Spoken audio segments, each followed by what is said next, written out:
nada de eso, ¿sí? Vamos a aprovechar tu condición de profesor y sociólogo, ¿puede ser? ¿Cómo no? Y presentador de un libro, Leer a Marx, sus principales ideas y por qué importan hoy. Y la verdad que me resulta muy interesante porque tiene tanta mala prensa Marx, por decirlo de alguna manera en términos comunicacionales hoy día, que no se alcanza a comprender lo que este tipo hizo, dijo, escribió y postuló hace más de 150 años, situaciones que todavía siguen siendo estudiadas académicamente, discusiones históricas en tal sentido respecto de lo que planteó Marx. Date una clase. Bueno, la obra de Marx es inconmensurable, ¿no? Eso, desde ya. Lo que trato de hacer en el libro es unas coordenadas de lectura sobre algunos de los aspectos de su obra que considero relevantes, fundamentales. Primero, lo que sería su visión más general de la concepción materialista de la historia, donde lo que trata de explicar es que para entender las transformaciones de los grandes sistemas sociales, desde el comunismo primitivo, las sociedades cazadoras-recolectoras, hasta la actualidad, tenemos que enfocarnos en las transformaciones de la manera en la cual nos organizamos para producir lo necesario para nuestra vida, ¿no? Y que esa es la llave.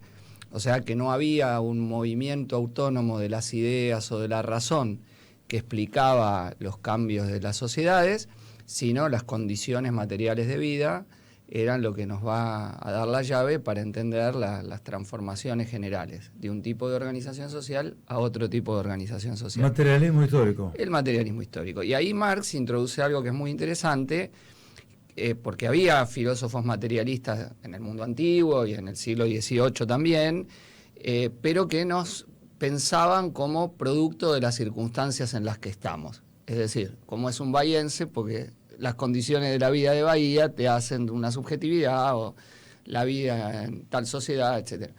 Pero Marx introduce una novedad, que es decir que el mundo social es producto de la acción humana. O sea que no tenemos solo la capacidad de pensar cómo es el mundo, sino que nuestra capacidad es de transformar nuestras condiciones de vida, ¿no? Transformar incluso la naturaleza y el mundo material. Entonces, ¿eso a qué te abre? Te abre a la posibilidad entonces de transformar la sociedad, porque no hay un destino manifiesto que el mundo tenga que ser desigual, feo, malo, horrible, etcétera, sino que hay ciertas condiciones sociales en las que estamos que nos permite la acción colectiva para cambiarlo y transformarlo. Y eso es un tema muy, muy relevante, ¿no? Porque nos hace no ser pasivos ni fatalistas respecto del futuro, sino entendernos como protagonistas de la historia. A ver, hablaste de Bahía. Nosotros acá, históricamente, los primeros habitantes llamaban a esta tierra Huecubumapu. En la traducción sería tierra del diablo, por el viento, por el frío, por el calor y qué sé yo. Yo soy bahiense, entonces digo, este es un tipo amargo porque se caga de frío, se muere de calor y es insoportable el viento. No, no es así. Lo que está planteando es que yo puedo desarrollar otro tipo de vida en función de ese materialismo. Claro, porque vos dando esas condiciones, también te hace resistente a la adversidad. Entonces, las condiciones de vida más generales con las que un pueblo cuenta, lo va a condicionar. No es lo mismo si estás al lado de un río que podés pescar, que si estás en una tierra árida que no lo podés hacer, en un lugar donde tenés todo dado que no. Y a la vez, ¿eso qué te va haciendo? Vos te relacionás con tus semejantes de alguna forma, y bueno, a lo largo de la historia de la humanidad, en realidad, eso que llamamos historia es un periodo muy breve de la existencia de las personas, serán 5, 6, 10.000 años a lo sumo, y hace 1.000.000 de años que existimos como especie. O sea, la mayoría de nuestra existencia fue ser grupos nómades, cazadores, recolectores, que vivíamos con lo dado. Nadie oprimía a nadie porque no era posible, entre otras cosas, hasta que en un momento dado el control, digamos, de la producción agrícola empieza a hacerse. O sea, no solo tomás lo que te da la tierra, sino que empezás a sembrar la tierra y eso te permite producir los alimentos, la domesticación de ciertas especies animales, y eso produce la llamada Revolución Verde en su momento, que va a hacer que los grupos humanos empiecen a sentarse. Pero a la vez va a traer una gran contradicción, que es que dentro de los grupos humanos empieza una diferenciación social. Como ahora podemos producir más que lo que consumimos inmediatamente, un grupo puede vivir de apropiarse de lo que otros producen. Y esa fue la base de la esclavitud. O sea, para que haya esclavos, el trabajo de los esclavos tiene que ser suficiente para alimentarse a sí mismo y para alimentar a los amos. Paradójicamente, eso liberó el tiempo de una parte de la población, y esos con el tiempo libre empezaron a desarrollar formas de la cultura. Las grandes civilizaciones del mundo antiguo, que se basan en la esclavitud, Grecia, Roma, etcétera, permiten que el tiempo libre que tienen los ciudadanos, las personas jurídicamente libres, bueno, se establezca a partir que alguien les tejía las ropas, les forjaba las armas, les construía las viviendas, les sembraba las tierras para dar los alimentos, los esclavos. En ese tiempo libre creció el arte de la guerra, la filosofía, la cultura, etcétera, etcétera. Y bueno, fue la primera tipo de sociedad basada en la explotación, basada en la existencia de clases sociales. O sea, en Marx, y esto lo desarrollo en uno de los capítulos, su teoría de las clases sociales es, por un lado, histórica, aparecen en un momento dado de las sociedades, cuando hay justamente la aparición del excedente, está ligado a la aparición de las clases. Con las clases aparece la primera forma de Estado, una manera de dominación. O sea, los esclavos no lo eran por su propia voluntad, sino porque había un sistema jurídico, político y represivo que los mantenía en situación de esclavitud, y a la vez la lucha de clases, la lucha por el excedente, ¿no? Ese es un punto realmente trascendente, porque se explican muchas cosas. Ese es central, es ver que la desigualdad no es producto de que la gente es mala, etcétera, sino de intereses sociales divergentes, que hay una estructura de explotación que te permite entender por qué algunos tienen mucho y otros tienen poco, y que para modificar eso tenés que transformar esas condiciones de explotación. Y eso lo vamos a ver, digo, en el esclavismo, en el feudalismo, y lo vemos ahora en el capitalismo. Claro. No es como te va a decir, dijimos que no vamos a hablar de Milei, pero nombrémoslo nada más para esto, no es como te dice que somos todos individuos atomizados, que entonces los que nos va bien o mal es producto de nuestro propio esfuerzo, mérito, talento, capacidad. Eso sin duda está, tenemos mérito, talento, capacidad, pero eso no nos explica las desigualdades estructurales, sino relaciones de explotación sobre las cuales se constituyen los distintos sistemas sociales.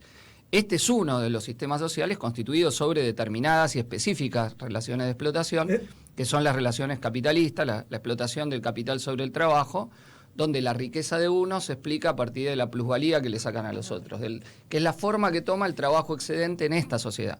O sea, en ese sentido, si vos ves de qué vivían los propietarios de los esclavos, del trabajo excedente que generaban los esclavos, los señores feudales del trabajo excedente que generaban los siervos y le tenían que tributar, de qué viven los capitalistas, y muchas veces ni trabajan, y porque están llenos de plata. Si ellos llegan al mediodía a su empresa, van, miran un rato, después se van, o ni siquiera. Y sin embargo, viven en forma holgada, tranquilos, en los country, etcétera, y el laburante va todo el día, labura, y sin embargo le cuesta llegar a fin de mes. Bueno, porque el trabajador crea más valores que los que están contemplados en su salario, eso se los apropia el capitalista, esos valores adicionales es lo que Marx denominó plusvalía, y de ahí surge la ganancia del capital. Entonces este es un sistema generalizado de extracción de plusvalía, donde unos muy poquitos, menos del 1% de la población, que es la burguesía, la clase dominante, la clase capitalista, es una proporción muy chica de la sociedad. En Francia habían hecho la cuenta que en realidad eran menos que los aristócratas en proporción a la población. O sea, los aristócratas eran una proporción mayor que lo que es la burguesía respecto del conjunto de la población francesa. Y eso está hecho para Argentina, el cálculo te da más o menos el 0,8%, es la burguesía importante, digamos, y sus altos gerentes, ¿no? Y sin embargo, está toda la sociedad organizada en su beneficio. Pues entonces ahí viene la pregunta, ¿por qué si las clases explotadas son la mayoría no logran cambiar esto? Bueno, porque hay justamente un gran aparato de dominación, en primer lugar el aparato represivo, y después el sistema jurídico-político que preserva esas relaciones de dominación, o sea que hace que la explotación del trabajador sea legal, como en el esclavismo era legal la explotación del esclavo, o en el feudalismo la explotación del señor feudal. En ese sentido, Marx plantea el término de la revolución. ¿Por qué es interpretado de diferente manera según quien interprete justamente Marx? Porque hay varias interpretaciones de Marx. Obvio, bueno, porque es un autor que escribió mucho y hay muchas ganas de apropiárselo de diferentes maneras. Marx lo que está diciendo es algo relativamente lógico pensando en la historia. Ninguna clase dominante abandona sus privilegios si no es forzada a abandonarlo.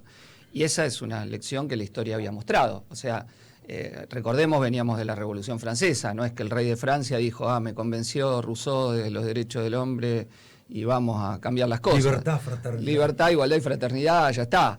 María Antonieta, vamos, con el pueblo. No, hubo una revolución para cambiarlo y así ha sido a lo largo de la historia. La esclavitud en los Estados Unidos. Hubo una guerra civil para liberar a los esclavos en 1865 y un siglo después seguían las leyes segregacionistas en un montón de estados norteamericanos. O en nuestro caso, la independencia. A los reyes de España no fue que nos la entregaron, fue una guerra de independencia muy, muy dura la que hubo para lograr entre 1810 y 1824, batalla de Ayacucho, que culmine la guerra de la independencia americana. Y así podríamos seguir a lo largo de la historia. En Rusia el zar, en China lograr la independencia y la emancipación nacional, en Argelia independizarse de Francia, una guerra terrible, ahora que estamos viendo el Mundial, los partidos. Bueno, los argelinos hasta tenían un equipo de fútbol paralelo, el Frente de Liberación Nacional, que iba viajando por el mundo en apoyo a la independencia argelina. Bueno, y así hemos visto a lo largo de la historia, y ahora también, o sea, si las clases dominantes no son forzadas a abdicar sus privilegios, no lo van a hacer simplemente porque les hablemos. Y bueno, eso es lo que dijo Marx, la lucha de clases no es un fenómeno que uno quiere o no quiere, la lucha de clases es un fenómeno estructural que está, cuando el laburante quiere ganar un poco más, es una expresión de la lucha de clases, cuando el capitalista te saca tus derechos, ¿qué está haciendo? Teniendo una cuota adicional de plusvalía. ¿Qué hace la ley de reforma laboral?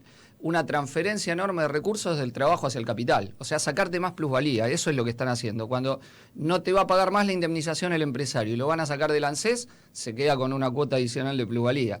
Cuando no te va a pagar horas extras, una cuota adicional de plusvalía.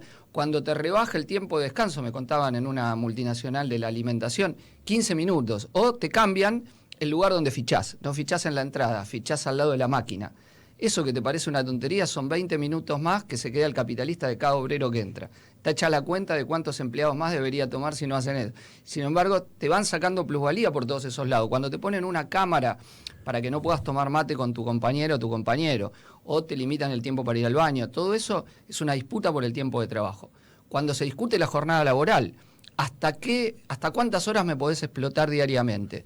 Y eso fue una pelea. Primero se estableció en 12, después en 10, y eso en la época de Marx, los economistas, tipo los Sturzenegger de la vida, decían, no, la ganancia se hace en la hora 11, se va a derrumbar el sistema automáticamente.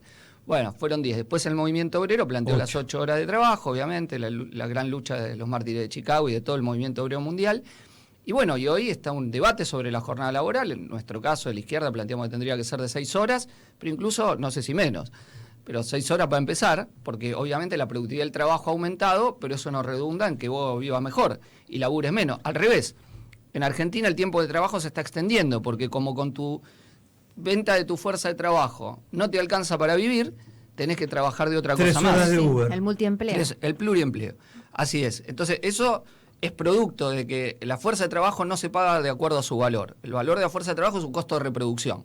Pero si yo salgo de la oficina y no puedo pagar los servicios, no puedo pagar el alquiler, no puedo vivir y tengo que hacer las 3 horas de Uber o bicicletear o changa en el barrio, es que me pagan la fuerza de trabajo por debajo de su valor. Es como que vas, para que se entienda, es como que yo voy al supermercado, me sale 100 pesos el paquete de fideo y lo pagase 80. ¿Se entiende? Acá te están pagando tu fuerza de trabajo por debajo de tu costo de reproducción. Y esto lo están naturalizando. Entonces, esto tiene una enorme gravedad, porque es un avance del capital sobre el trabajo muy, muy fuerte, ¿no? Quédate un ratito más. ¿Cómo ¿Te no? podés quedar un ratito ¿Cómo más? no? ¿Cómo no? Porque tenemos que hacer los títulos 9-4 minutos en la República Argentina.